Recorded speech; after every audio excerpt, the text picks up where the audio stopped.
Bismillahirrahmanirrahim. Rabbi sadri wa yassir amri wahlul 'uqdatam min lisani yafqahu qawli. Bersyukur kita pada Allah SWT diberikannya kita nikmat sehat, kesempatan di hari ini sehingga kita dapat untuk melaksanakan kegiatan Pombel di ruang TKA. Amin ya rabbal alamin. Baiklah, sebelum kita mulai saja dengan pantun. Bunga melati harum wangi, tumbuh indah di halaman rumah. Mari belajar dan saling berbagi agar pembelajaran semakin bermakna.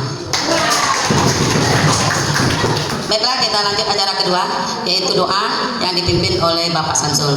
Pada Pak Samsul dipersilakan. Allahumma aghnina bil ilmi wa zayyinna bil hilmi wa akrimna bit taqwa wa jammilna bil afiyah. Allah wassalamun ala al mursalin walhamdulillahi rabbil alamin.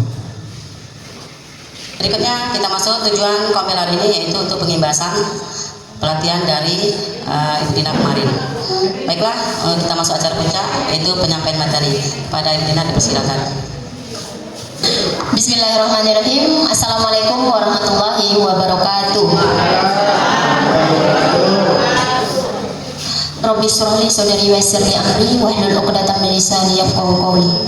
Pertama-tama marilah kita panjatkan puji dan syukur kehadirat Allah Subhanahu wa taala karena telah memberikan kita kesempatan sehingga kita semua dapat berkumpul di ruangan yang sederhana ini ya, dalam rangka kegiatan untuk belajar bersama. Karena kemarin saya ada mengikuti pelatihan, jadi rasanya tidak akan berguna jika saya tidak bisa berbagi. Walaupun sedikit, yang penting kita ambil sedikit manfaatnya itu. Saya pun dalam hal ini masih proses belajar ya Bapak Ibu ya. Kemudian salawat dan salam selalu tercurah kepada baginda Nabi Muhammad SAW yang syafaatnya akan selalu kita harapkan pada yaumil akhir dengan mengucapkan Allahumma sholli ala sayyidina Muhammad wa ala ali sayyidina Muhammad. Jadi saya itu sebagai salah satu dari perwakilan Kota Dumai dengan satu orang rekan lainnya, yaitu Ibu Sekin Faliza, salah satu guru dari SD Binsus Kota Dumai.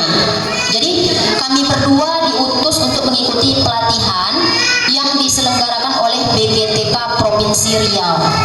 Jadi BGTK Provinsi Riau melaksanakan pelatihan dengan judul pelatihan matematika gembira. Nah, Bapak Ibu, pada hari ini juga adalah salah satu rangkaian dari pelatihan matematika gembira yang saya jalani. Jadi di sini kami diharuskan untuk melakukan yang namanya pengimbasan atau diseminasi, ya. Jadi kami diharuskan untuk melakukan pengimbasan atau diseminasi minimal ke dalam kelompok belajar yang ada di satuan pendidikan masing-masing. Itu yang makanya saat ini baru sempat setelah kemarin sibuk MPLS dan lain sebagainya, baru inilah dapat melaksanakan pengimbasan atau diseminasinya. Jadi saya ucapkan terima kasih kepada Bapak Ibu semua yang sudah meluangkan waktunya, yang sudah mau duduk bersama di sini hadir. Semoga apa yang kita lakukan saat ini dicatat Allah sebagai amal ibadah kita. Amin amin ya robbal alamin. Bapak Ibu yang saya hormati, di sini bukan saya yang paling tahu ya, saya nggak banyak tahunya, tetapi izinkan saya semampu saya untuk berbagi praktik baik, karena ini juga adalah bagian dari kegiatan yang harus saya selesaikan. Jadi di sini saya harus berbagi praktik baik tentang pelatihan yang saya dapatkan kemarin. Mungkin kalau sebelumnya Bapak Ibu, saya yakin kita sudah sering mendengar yang namanya, kalau program pemerintah dulu menggencapkan yang namanya apa? Literasi, ya kan? Dulu sebelumnya pemerintah menggencapkan yang namanya literasi. Nah, kalau sekarang programnya itu sudah berubah menjadi GNN. Apa GNN Bapak Ibu? Gerakan GNN, Gerakan Numerasi Nasional. Jadi sasarannya itu untuk guru TK dan guru SD fase A. Cuman di sini nanti saya akan menjelaskan secara umum supaya ilmu yang ada di dalam matematika gembira ini bisa kita terapkan secara umum, bukan hanya di pelajaran matematika gitu. Jadi nanti akan ada triknya bagaimana menciptakan pelajaran itu sesuai dengan alur yang ada di matematika gembira. Nah, di sini Bapak Ibu bisa lihat kondisi numerasi yang terjadi di Indonesia pada tahun 2015.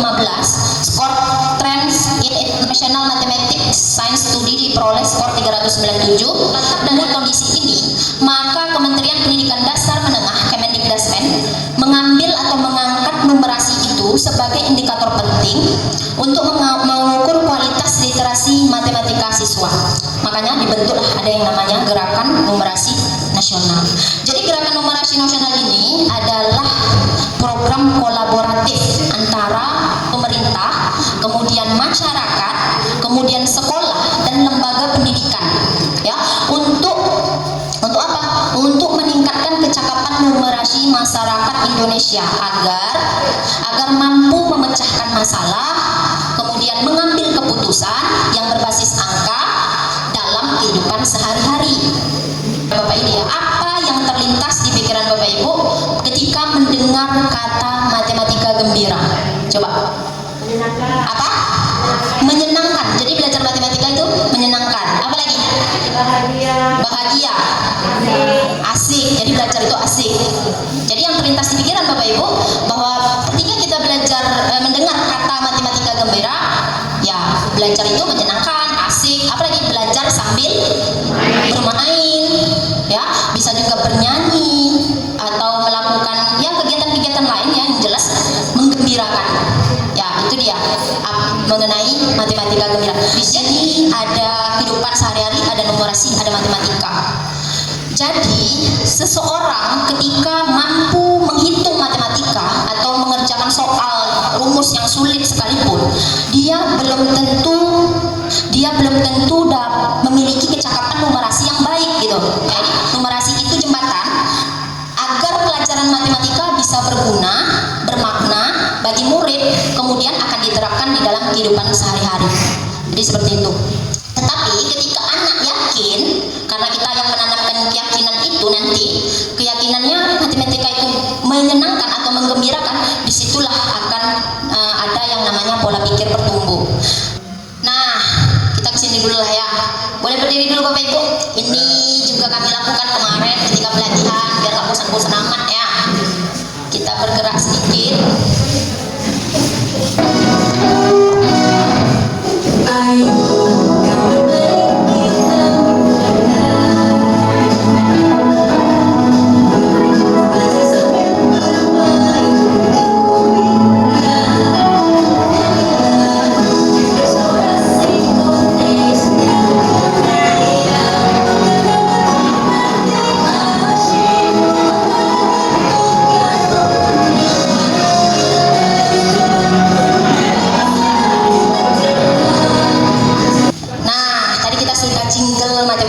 Gembira, sekarang kita kenalan dengan apa itu pembelajaran gembira.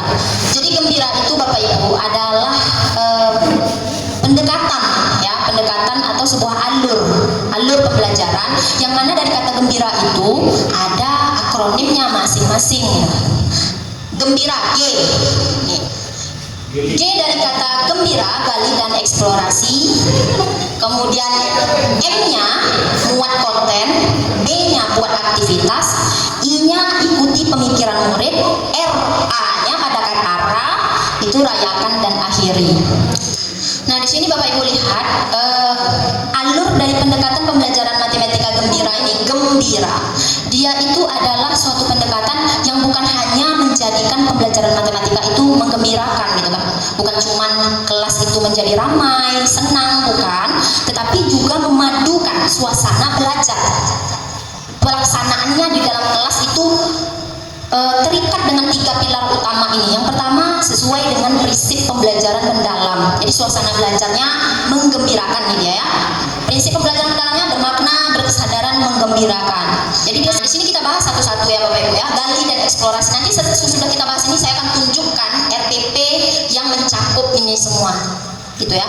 Kita tunjukkan aja, saya tidak kasih tugas apapun, jadi cuma kayak mengenalkan lah gitu ya Bapak. Gali dan eksplorasi. Jadi pada tahapan ini adalah tahapan pertama di dalam pendekatan alur gembira. Oke ya, gali eksplorasi. Fokusnya itu adalah penggalian dan eksplorasi konteks nyata yang dekat dengan kehidupan anak. Jadi nanti dia tuh dari pengalaman dia langsung, baru nanti kita bawa ke konsep matematikanya gitu. Nah, ini buat aktivitas. Buat aktivitas pada alur tahapan gembira yang ketiga. Di sini ibarat kata gini lah analoginya Bapak Ibu. Ini analoginya, kalau kita mau anak pandai berenang, apa yang kita lakukan? Hah? Apa? Kenalkan dulu. Ya. Pengenalan air. Jadi kalau analoginya buat aktivitas itu, kalau kita mau anak pandai berenang, berarti kita harus harus kita bawa dia langsung ke air gitu kan. Nah, praktek langsung lah rasanya.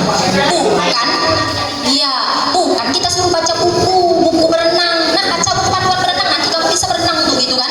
Enggak, tetapi kita bawa dia buat aktivitas gitu.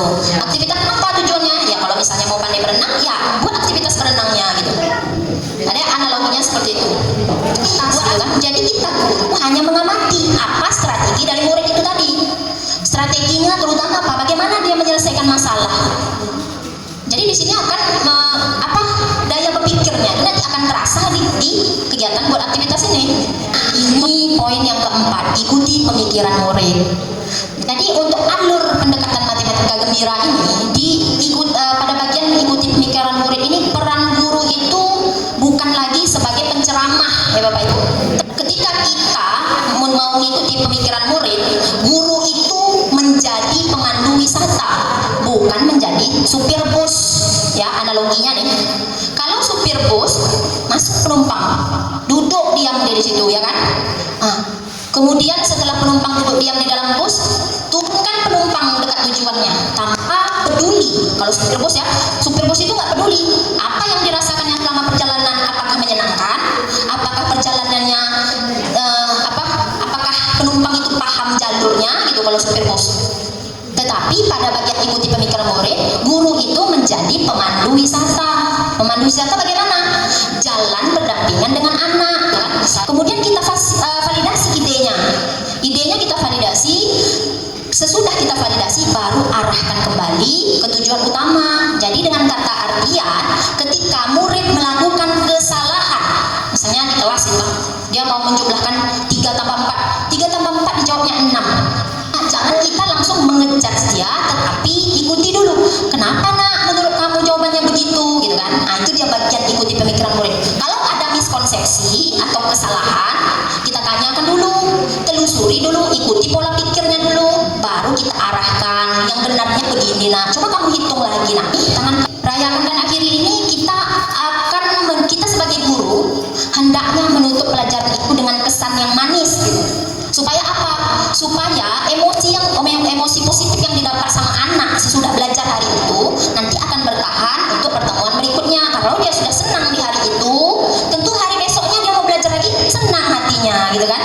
Saya yakin Bapak Ibu semua sudah melakukan hal ini. Cuman di sini BGTK Provinsi Riau lebih memperdalam supaya hasilnya juga lebih maksimal gitu.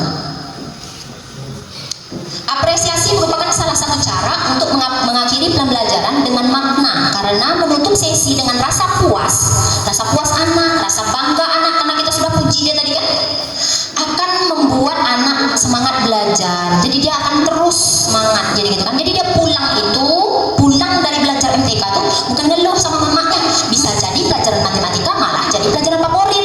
Nah ya kan. Yuk kita pemecah suasana.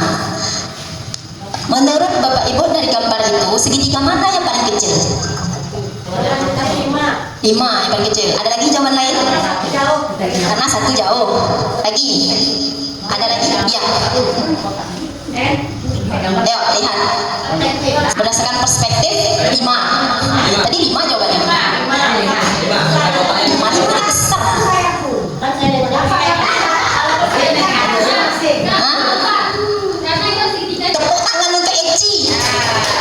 Eci sama dengan kakak, jawabnya 4. Iya dah. Mana segitiga yang paling kecil? Eci. Sekali lagi tepuk tangan sama Eci. Yang benar itu 4. Kenapa? Ya kan ada segitiga di dalamnya. Di situ. Itu dia. Sekedar untuk berefleksi lagi. Nanti saya lama durasi ya jadinya.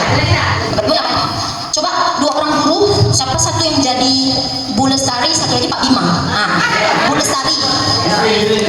Bu Lestari. Pak Bima. Halo Pak Bima, hari ini saya mengajak pengenalan bangun datar.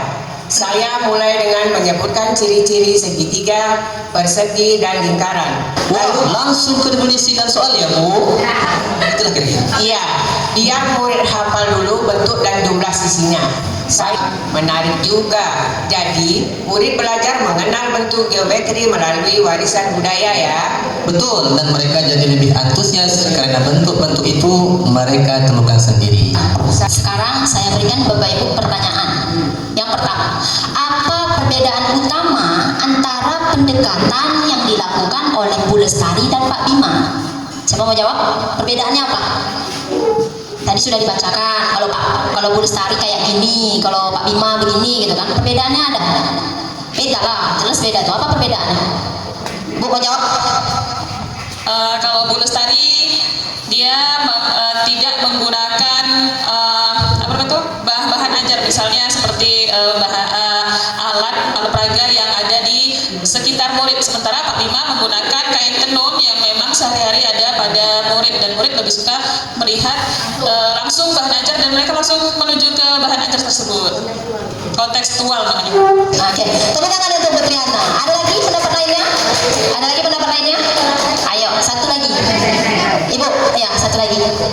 Apa perbedaannya? Oke, dari percakapan tadi, kalau Pak Bima dia melakukan pendekatan dalam bentuk konkret. Hampir sama jawabannya. Kasih tepuk tangan juga Ibu. Terus. Perbedaan utamanya yaitu tadi. Bapak Ibu bisa lihat kan, udah tahu tadi. Kalau Bu Lestari itu dia langsung disuruhnya anak dikasihnya gambar gitu kan, tanpa dikenalkan langsung, atau anak tidak mencari tahu dulu gitu. Nah, ini pertanyaan kedua, nanti kita akan bahas lebih detail. Dari studi kasus di atas, apa yang Bapak Ibu pelajari mengenai pendekatan yang mengajarkan geometri kepada murid? Langsung bahas saja lah ya di sini ya. Oke. Jadi, ketika memulai dari pengalaman visual dan eksplorasi, jadi bukan langsung definisi. Misalnya kita mau mengajarkan ini persegi, nak. Persegi itu sisinya 4, titik sudutnya 4 gitu kan.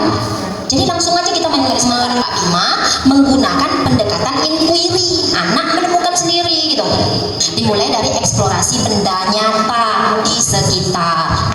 Jadi konkret bendanya tuh. Jadi Pak Bima tadi malah mancing rasa ingin tahu murid gitu.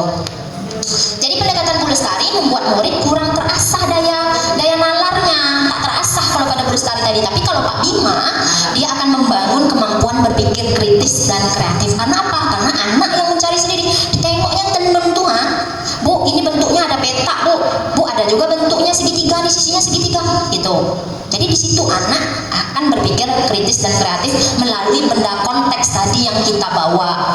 Di sini akan saya tunjukkan kepada Bapak Ibu, kira-kira inilah yang kami buat kemarin. Jadi RPP ini saya rancang sesuai dengan alur gembira. Kemudian kami diminta untuk membuat video pembelajarannya. Kemudian sesudah buat video, kami dibedah lagi di OJT kemarin kan, harus begini. Nah, RPP ini kami rancang sesuai dengan alur gembira dan juga dengan pembelajaran mendalam. Jadi untuk materi tadi saya ambil penalaran kritis, kreativitas, dan kolaborasi. Kenapa? Nanti kegiatannya itu ada kolaborasinya juga dengan teman-temannya gitu. Nah, ini desain pembelajaran. Nah, inilah dia, gali dan eksplorasi. Ada PM-nya di situ, anak disuruh memahami. Ya, kegiatan yang saya buat kemarin untuk gali dan eksplorasi itu, Bapak Ibu, saya bawa kotak memang isinya biskuit, betul kok biskuit. Itu kalau misalnya kita kadang-kadang kalau misalnya ada modal ya kita buat lah gitu ya. Jadi sesudah belajar biskuitnya bagi sama anak gitu. Karena anak suka tuh kayak gitu. Sesekali kalau kita buat apa lah ya Bapak Ibu ya. Nah, sesudah tadi benda nyata kita suruh anak hitung, lalu kita masukkan ke dalam konten. Konten inilah konsep untuk pembelajaran kita tadi. Jadi itu kemarin saya membuatnya, saya tulis di papan tulis. Nah, tadi Ibu ada biskuit tadi kan, nih Ibu gambar biskuitnya. Memang agak ribet Bapak Ibu, tetapi begitulah cara kita untuk menanamkan pemahaman kepada anak supaya melekat gitu kan. Buat aktivitas itu anak mengerjakan, kalau kita dulu bilang apa? LKPD, ya kan? Sekarang namanya LKM, lembar kerja murid. Itulah dia dibuat aktivitas itu. Terakhir raya Akhiri refleksi dengan menanyakan perasaanmu. Jadi setelah berbuat aktivitas itu, kita tanyakan kemana, bagaimana nak kegiatan hari ini gitu. Senang? Oh paling senang nih tuh kalau ditanya kayak gitu Bapak Ibu. Senang Bu, yang mananya kamu senang? Senang tadi kayak gini Bu, tadi ngitung ini pakai ini, seru loh Bu. Nah, kan gitu, jadi kita kayak dialog gitu kan. Rayakan dan akhiri itu bukan hanya sekedar kita buat kesimpulan. Jadi kesimpulannya nak hari ini begini-begini, bukan cuma kesimpulan, tapi juga kita rayakan gitu. Di sini kemarin saya rayakan, ajak mereka bertepuk pengurangan. Saya mau tes lah di sini. Ya, boleh. Coba tepuk pengurangan ya, tepuk pengurangan. Masa kalah sama anak kelas 1? Ayo. Kalau misalnya saya bilang 5 dikurang 1, mana tepuknya? Nah, itu pun 4 kali. Kemarin saya buat seperti itu. Jadi anak itu cepat dia berpikirnya. Jadi pada bagian rayakan dan akhiri ini kemarin saya buat kayak gitu kan. Ayo nak kita tepuk pengurangan gitu kan. Tepuk pengurangan, tepuk 5 dikurang 1. Jadi ketika pertanyaan itu dikasih, anak cepat pikir, langsung dia tepuk cepat gitu. Nah itu selebrasinya. Tepuk 7 dikurang 2 berapa? Udah kayak lancar kakak 1 ya dia. Oh? Iya. Sebelum tak serentak bisa jadi Bu Aina. Lagi. Tepuk 6 dikurang 3. Bagus, serentak dah. Tepuk 8 dikurang 3. Jadi sambil nepuk sambil berpikir, nah, ya kan? Kalau terlebih adalah salah. Oke. Jadi itu dia Bapak Ibu yang saya lakukan untuk rayakan dan akhiri. Jadi sesudah itu anak-anak pulang sesudah pelajaran TK, dia akan percaya diri gitu kan, bangga. Besoknya nagih mau belajar MTK lagi gitu kan. Itulah yang harus kita lakukan, yang harus kita tanamkan. Nah, di akhir dari pelajaran diseminasi yang saya sampaikan ini sampai di sini ada pertanyaan Bapak Ibu? Pas. Oke, kalau pas sekali lagi saya mau minta tolong. Kalau hari ini saya sudah ditolong, terima kasih banyak. Semoga Bapak Ibu selalu dalam lindungan Allah Subhanahu wa taala. Dimudahkan urusannya, dibanyakkan duitnya. Sering-sering bisa traktir, ya kan? Ini yang terakhir. Setelah mengikuti kegiatan diseminasi ini, satu hal apa yang Bapak Ibu sadari? Ini juga nih, ini laporan saya nanti. Satu hal apa yang akan Bapak Ibu mulai coba? Silahkan tulis di sini nama dan jawabannya nanti. Baiklah, nggak bisa kan? Sajalah nama.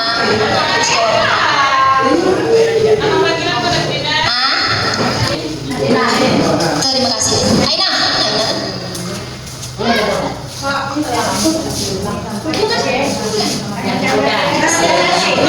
Terima kasih.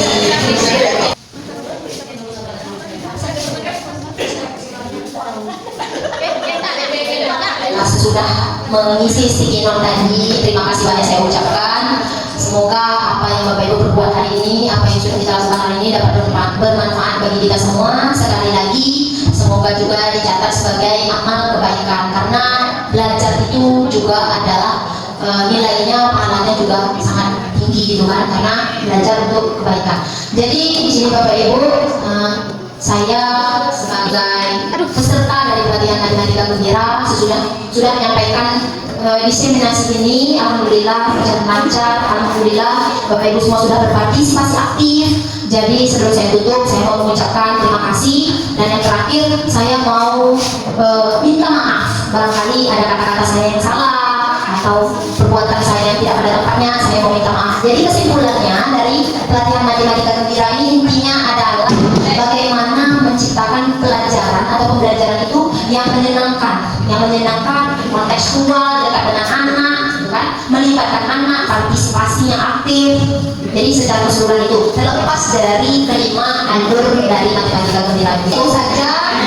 Saya tutup dengan mengucapkan Assalamualaikum warahmatullahi wabarakatuh.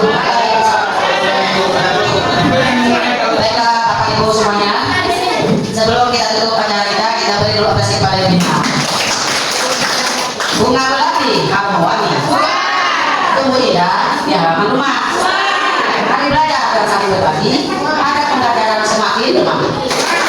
Baiklah, untuk tidak menunjukkan, jadi itu saja. Wassalamualaikum warahmatullahi wabarakatuh.